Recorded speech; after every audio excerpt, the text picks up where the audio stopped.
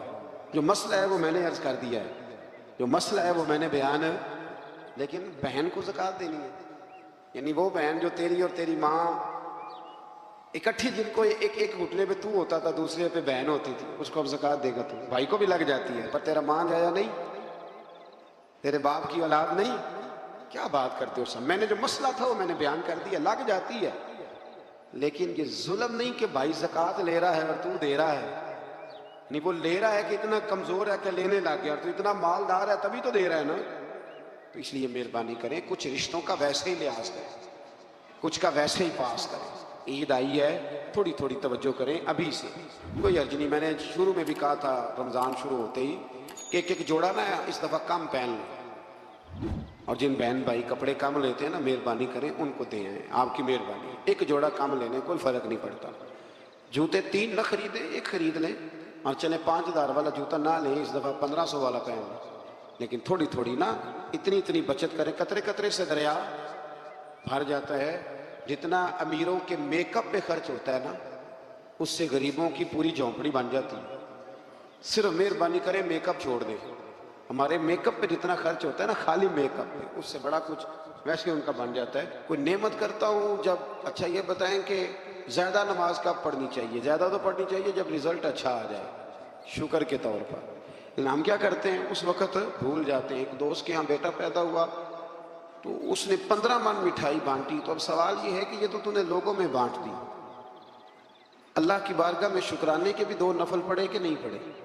وہاں بھی تو حاضر ہوا۔ تو اللہ فرماتے ہیں خود غرضی کا رشتہ انسان میرے ساتھ رکھتا ہے۔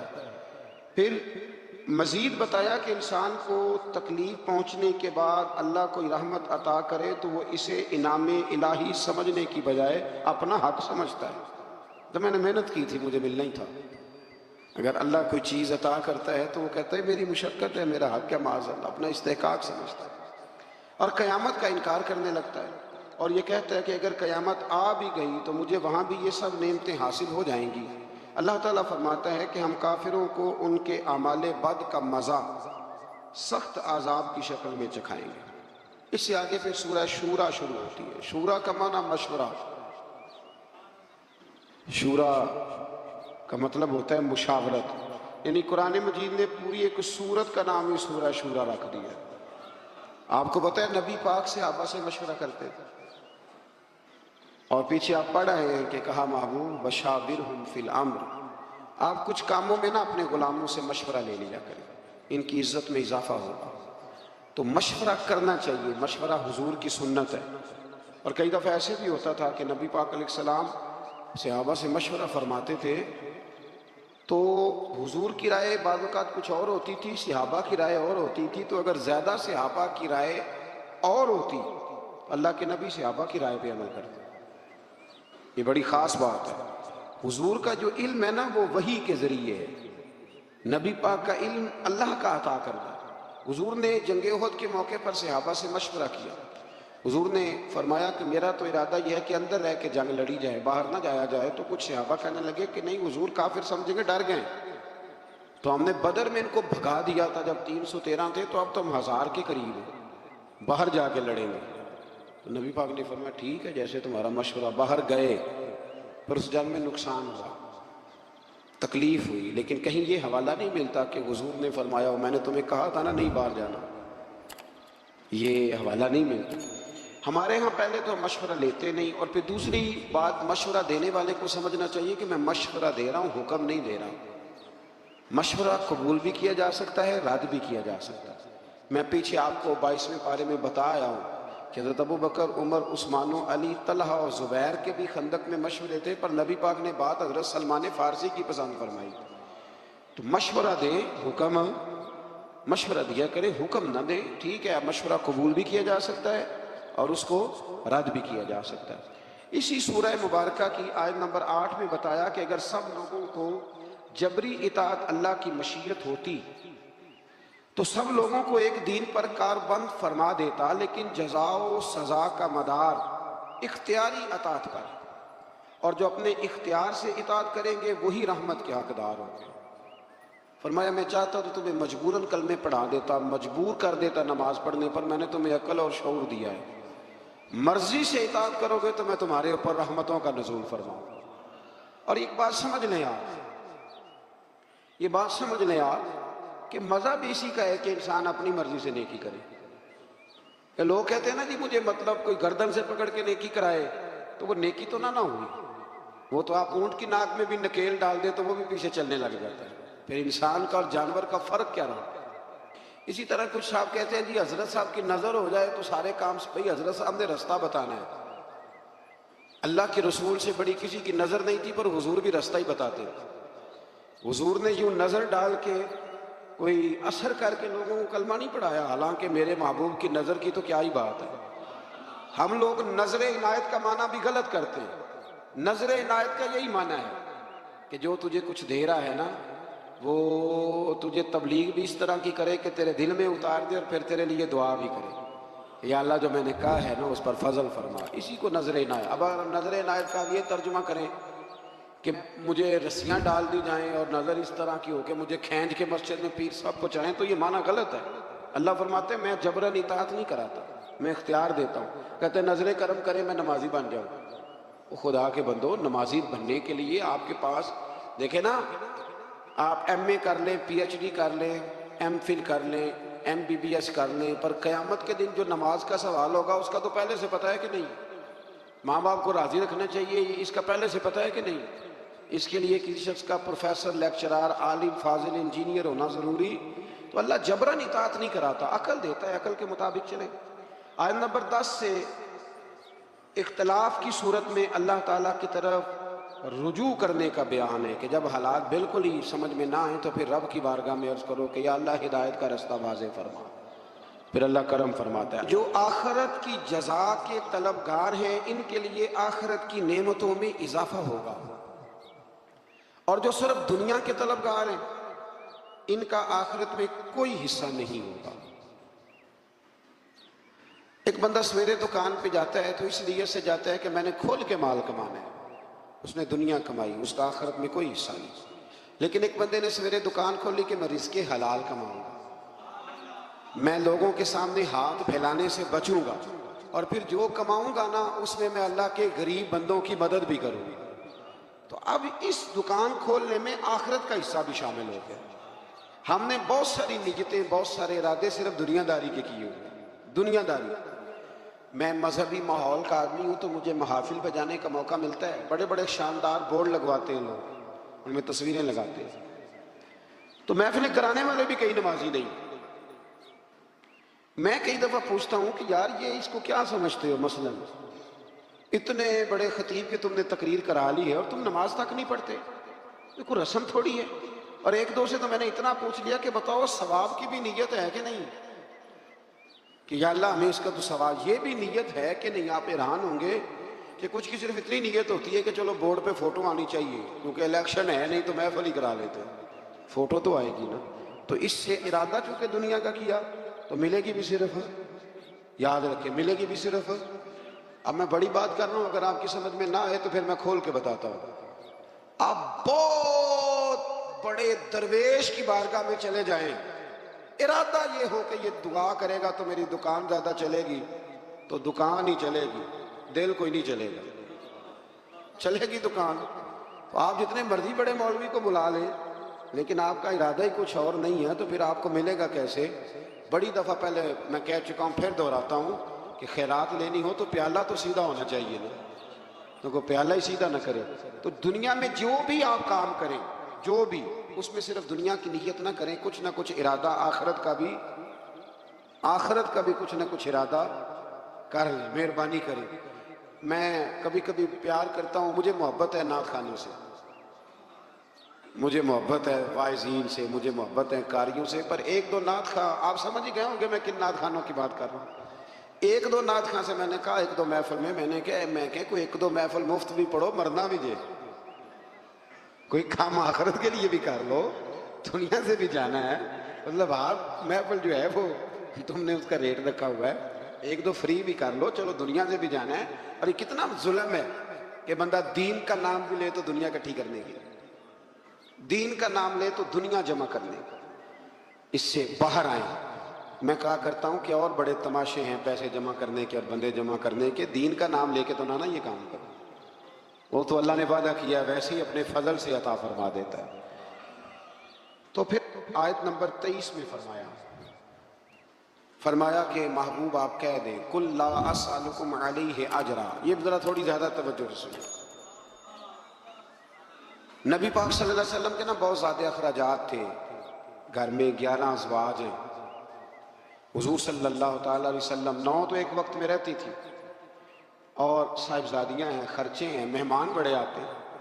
یہ آستانوں پہ علماء اور مشائخ کے پاس کبھی صرف آپ چائے پانی کا خرچہ ہی شمار کر لینا کتنا ہوتا ہے، اور آپ جس کو نہیں پلائیں گے وہ کہے گا کہ اخلاق ہی کوئی نہیں۔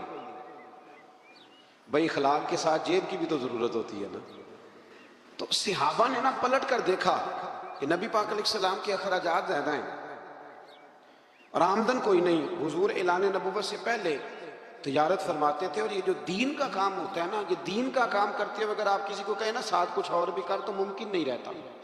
اس لیے نبی پاک صلی اللہ تعالیٰ علیہ وسلم سے ہی یہ سلسلہ رہا کہ سرور کائنات علیہ السلام نے پھر کاروبار چھوڑ دیا اور حضور صرف دین کی بات کر دی۔ صحابہ نے جب یہ ملاحظہ کیا تو اب انہوں نے نا ایک دن بیٹھ کے مشورہ کیا، یار عجیب بات نہیں، جو جاتا ہے حضور کے دروازے سے خالی نہیں آتا، لیکن بظاہر آمدن کوئی نہیں۔ ایک پروگرام بنایا کہ تھوڑے تھوڑے پیسے نا ہر مہینے جمع کریں گے، ہر مہینے، اور حضور کی بارگاہ میں نذرانہ پیش کریں گے۔ سب نے پیسے جمع کیے اور ڈیوٹی لگائی حضرت عباس کی جو نبی پاک کے چچا ہے، کہ یہ حضور کی بارگاہ میں عرض کریں کہ یا رسول اللہ یہ ہم کچھ دے تو نہیں سکتے جو آپ نے تبلیغ کی ہے، پر چلو یہ تھوڑا سا نذرانہ ہے۔ حضرت عباس لے کے گئے، حضور کی بارگاہ میں پیش کیا۔ محبوب نے کیا فرمانا تھا، رب نے قرآن ہی نازل فرما دی۔ فرمایا محبوب قُلْ لَا أَسْأَلُكُمْ عَلَيْهِ أَجْرًا إِلَّا الْمَوَدَّةَ فِي الْقُرْبَى۔ ان سے فرما دو کہ طائف میں پتھر کھانے سے لے کر